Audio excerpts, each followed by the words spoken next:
लोकाभिरामं रणरङ्गधीरं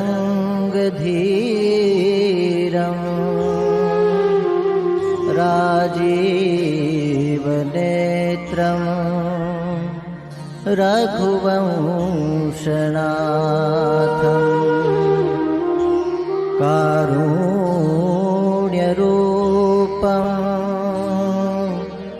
करुणाकरं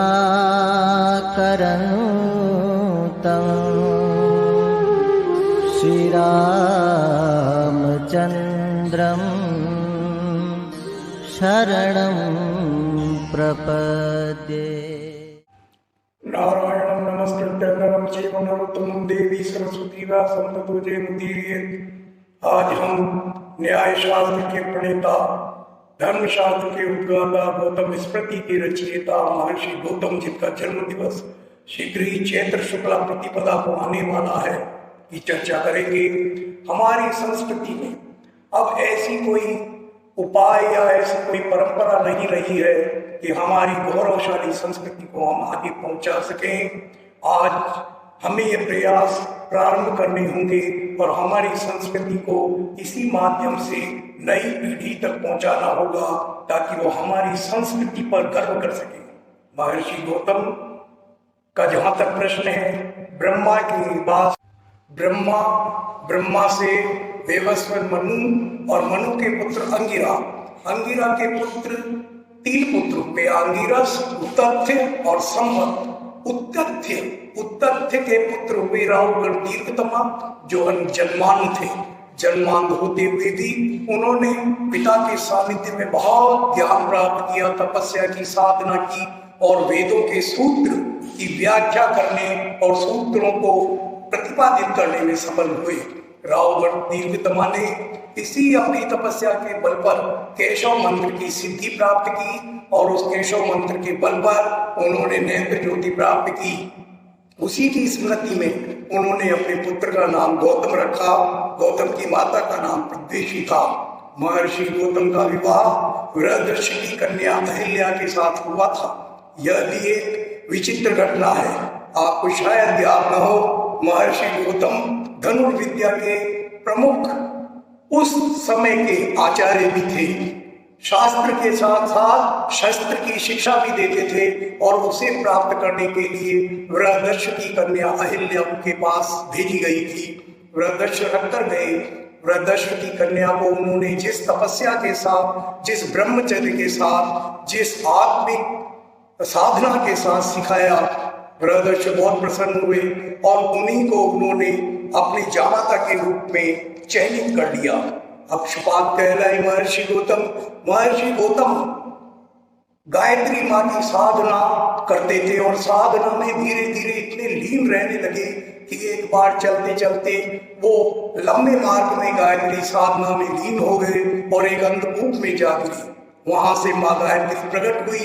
उन्होंने कहा, पुत्र तुम ये क्या कर रहे हो, लेकिन फिर भी मेरी साधना के कारण मैं तुम्हें ये वरदान देती हूँ कि आगे से जब भी ऐसी स्थिति आएगी या जब तुम चाहोगे तो तुम्हारे चरणों के अंगूठे में भी नयन पैदा होंगे, नेत्र पैदा होंगे और उन नेत्रों से तुम संकट के समय और अपनी इच्छा के समय देख पाओगे।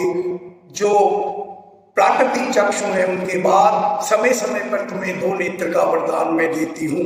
महर्षि गौतम कितने तपस्वी थे और कितने आधुनिक या नए विचारों के थे कि जब राज ऋषि विश्वामित्र ने ब्रह्म ऋषि पद प्राप्त करने की साधना की, ऋषभ को क्या घटना आप अच्छी तरह जानते हैं। उन विश्वामित्र को ब्रह्म ऋषि बनने में विरोध किया गया वशिष्ठ आदि कई ऋषियों के द्वारा कि यह क्षत्रिय होकर ब्रह्म ऋषि नहीं बन सकते। तो महर्षि गौतम और उनके निकट के कई ऋषि, उनके नेतृत्व में उन्होंने पूरा प्रयास किया और विश्वामित्र को ब्रह्म ऋषि के रूप में प्रतिष्ठित किया था। बहुत बड़ा योगदान रहा है महर्षि गौतम का विश्वामित्र को ब्रह्म ऋषि बनाने में और उसी के कारण भगवान राम को विश्वामित्र लेकर आए गौतम के आश्रम में और अहिल्या का उद्धार कराया था। बहुत सारी घटनाएं महर्षि गौतम के बारे में शिव के उपासक थे महर्षि गौतम। शिव की उपासना के कारण आपको पता हो स्वयं सिद्ध थे शिव जी उनसे, और 2 ज्योतिर्लिंगों को प्रतिष्ठित करने का श्रेय महर्षि गौतम को जाता है। जब महर्षि गौतम पर आरोप लगा था गौ हत्या का, तो उस समय महर्षि गौतम ने गौतमी गंगा प्रकट की और महा ज्योतिर्लिंग त्र्यंबकेश्वर शिव ने स्वयं साक्षी दी कि आज मैं यहाँ नए रूप में प्रकट हो रहा हूं और महर्षि गौतम पूरी तरह से गो हत्या के पाप से मुक्त हैं। इनके ऊपर जो आरोप लगाया गया है वे मिथ्या है और वे दोष के भागीदार हैं। इसी तरह हैदराबाद के संथाल परगने में वैद्यनाथ नामक ज्योतिर्लिंग है, जिसे रावण दक्षिण भारत में ले जा रहा था और वहीं वो प्रतिष्ठित हो गए। बहुत लंबी कथा है, लेकिन लोगों ने उसकी पूजा अर्चना रावण के कर कमलों से वहां स्थापित होने के कारण उतनी मान्यता नहीं दी। तब महर्षि गौतम ने अपने जीवन की अंतिम अवस्था में उन्हें पुनः प्रतिष्ठित करके कहा, भगवान शिव तो भगवान शिव ही है। इस तरह की अनेक घटनाएं उनके जीवन में हैं। राजस्थान में भी हम देखेंगे कई सारे शिव तीर्थ वहां महर्षि गौतम के नाम जुड़े हुए हैं। तो भगवान शिव और मां गायत्री के परम उपासक थे हमारे कुल गुरु महर्षि गौतम। महर्षि गौतम ने जो रचनाएं की वे दिव्यमान है। न्याय सूत्र के लिए कहा गया है, न्याय सूत्र सभी विद्याओं का आधार है, सभी ज्ञान का पुंज है। प्रदीप सर्व विद्यानाम उपाय सर्व कर्मणाम आश्रय सर्व धर्मानाम विद्योदेशे प्रकीर्तिका। यानी सारी विद्याओं को जो दीप दिखाने वाला है, जो प्रकाश देने वाला है, सब शास्त्रों को जो आधारभूत है, सब कर्म का जो उपाय है, जो सारे धर्म का आश्रय है, वही न्याय सूत्र है। न्याय सूत्र ने यह बताया है, न्याय सूत्र ने यह दिखाया है कि सत्य क्या है और असत्य क्या है। हमारे महर्षि ने यह बात बताई और ये सूत्र लिखा, सतश्च सद्भाव सतश्चा सद्भाव। यानी गीता में भगवान कृष्ण ने जो द्वापर में कहा, वही हमारे महर्षि गौतम ने सतयुग में कहा था कि सत्य को कोई अभाव नहीं है, कोई कमी नहीं है और असत्य का कोई आधार नहीं है। यह बात महर्षि गौतम ने कही और 16 प्रमाणों द्वारा सत्य सिद्ध करने के सिद्धांत बनाए। इसी प्रकार धर्म सूत्र की भी रचना की, जो बहुत बड़ा धर्म सूत्र है। उस धर्म सूत्र में महर्षि गौतम ने राजधर्म, गृहस्थ धर्म, स्त्री धर्म सब की चर्चा की है और 40 संस्कारों की बात कही है। विभिन्न रिसर्चकर्ताओं ने, खोजकर्ताओं ने 1000 साल पहले कई सारी खोजों के द्वारा कई सारे विद्वानों ने, उदयाचार्य आदि ने यह बात सिद्ध की कि महर्षि गौतम के धर्म सूत्र में जो बातें मिलती हैं वो बात के सभी धर्म सूत्रों में देखने को स्थान स्थान पर मिली है। इससे यह सिद्ध होता है कि महर्षि गौतम का धर्म सूत्र सर्व प्राचीन है। उसी के बाद सारे धर्म सूत्र बने हैं। 40 संस्कारों की व्याख्या की गई है उसमें।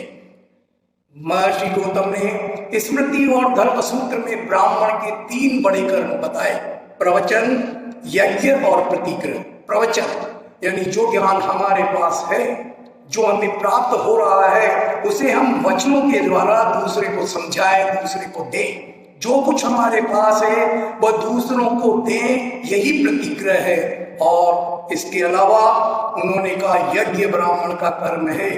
जितने प्रकार के यज्ञ है, मानसिक यज्ञ है, दूसरे यज्ञ हैं, उन सब की विधियों के द्वारा उन्होंने ब्राह्मण का यह श्रेष्ठ कर्म बताया। हम उनके शिष्यों के पुत्र हैं। राजा गुजरकर्ण ने जब पुष्कर में यज्ञ किया, वहां महर्षि गौतम 156 शिष्यों के साथ आए थे। 84 वहां पर यज्ञ कुंड बने थे, 84 आचार्य बैठे थे और उनकी सहायता के लिए 72 अन्य शिष्य थे। इस प्रकार 156 शिष्यों ने मिलकर आचार्यत्व महर्षि गौतम के आचार्यत्व में वह यज्ञ संपन्न कराया और गुजरकर्ण को संतान पुत्र की प्राप्ति हुई थी। उन 156 जो शिष्य थे वही हमारे अमंटक हैं, 156 अमंटक है हमारे। और वो 156 शिष्य 12 ऋषियों की संतानें हैं, जिनमें अलग अलग ऋषि हैं, गर्ग हैं और हैं, वही हमारे ऋषि गोत्र हैं। यही हमारा इतिहास है। महर्षि गौतम हमारे गुरु थे और हमें इस बात का गौरव प्राप्त होना चाहिए कि हमारा वंश ऐसे गुरु परंपरा में है जिनको शिव भी सिद्ध थे, जिनको वेद भी सिद्ध थे, जिन्होंने धर्मशास्त्र की रचना की, जिन्होंने न्याय सूत्र की रचना की और गौरवशाली इतिहास अपना, गौरवशाली आचरण अपना, गौरवशाली उपदेश अपना दिया। हमने ये बात जो आपको बताई है ये अनाधार नहीं है। आज से ठीक 22 वर्ष पहले कोटा और आसपास के बहुत सारे विद्वानों के साथ हमने खोज की कई ग्रंथों के आधार, और उस आधार पर हमने गौतमिका नामक एक 210 पृष्ठ के ग्रंथ की रचना की थी, जिसमें गौतम के जीवन से संबंधित, उनके व्यक्तित्व से संबंधित, उनके कृतित्व से संबंधित सारी बातें संकलित करके प्रमाण सहित डाली थी, प्रमाण सहित लिखी थी। उसका 2002 में लोकार्पण भी किया गया था। इससे बड़ी किताब मुझे महर्षि गौतम के बारे में दिखाई नहीं थी। उसमें यदि आप पढ़ेंगे तो आपके सबके प्रमाण आपको स्पष्ट रूप से दिखाई देंगे। हमारी यह कर्तव्य है, हमारी यह धारणा होनी चाहिए, हमारा यह संकल्प होना चाहिए कि हमारे ऐसे नक्षत्र मंडल, सप्त ऋषि मंडल में स्थापित महर्षि गौतम के इस गौरव को हमारी पीढ़ी तक पहुंचाएं, तभी तो हमारी पीढ़ी अपने आप पर गौरवान्वित होगी। वरना अन्यथा उसे कैसे पता लगेगा कि हम ऐसे ऋषि की संतान हैं। महर्षि गौतम ही नहीं, सभी ऋषियों की संस्कृति को हमें आगे बढ़ाना चाहिए। मैं महर्षि गौतम जयंती पर यह आप सबके सामने गौतम दर्शन रखते हुए आप सबकी वंदना करता हूँ। यह संकल्प आप ले कि इस दर्शन को आगे बढ़ाएं। महर्षि गौतम को तभी तो कहा गया कि तस्मै नमः श्री गुरु गौतमाय, तस्मै नमः श्री गुरु गौतमाय।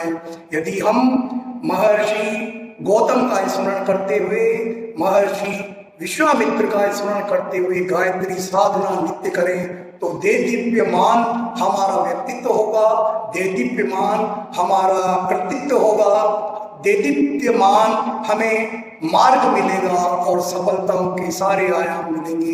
जय महर्षि गौतम।